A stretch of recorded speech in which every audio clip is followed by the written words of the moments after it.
Hi guys, back with another how-to video. I am doing maintenance on my 1999 Mercedes-Benz slk230 compressor with the manual transmission, and I'm going to do a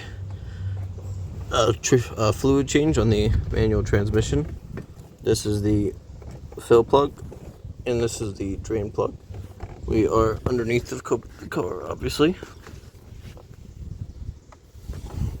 So what you're going to need is a 14mm hex for this, or an Allen wrench, and a 14 for this.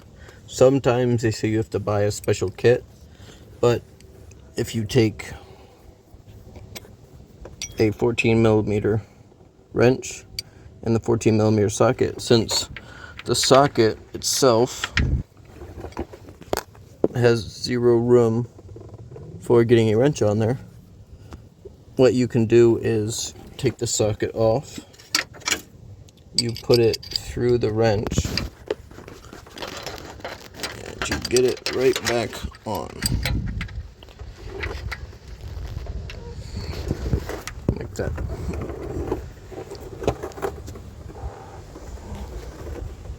And yeah, this isn't a big leverage point, and obviously I already broke this crappy wrench. But this is a lot more surface area for the wrench to grip on, and you get a pipe, and you lift up the pipe up, obviously to loosen. So let's try that right now. Okay, we broke it loose. We're using about that size pipe, about 1 inch in diameter, I think. Just a copper pipe, and a 14 hex. Right through this part of the wrench, so there's still some sticking out, and you put it up in there, break it loose. It is loose. Now we can take it out. I need to go get a oil drain pan, but the first thing you want to do is always try to loosen the filler, because if you drain the fluid first and go up and say, oh no, I can't get this one off, or this drips, then guess what? You can't put fluid back in it. You know, unless you do something crazy like drill your own hole and fill it that way or whatever. But yeah, gotta get a drain pan, and then we'll be draining the fluid in this sucker.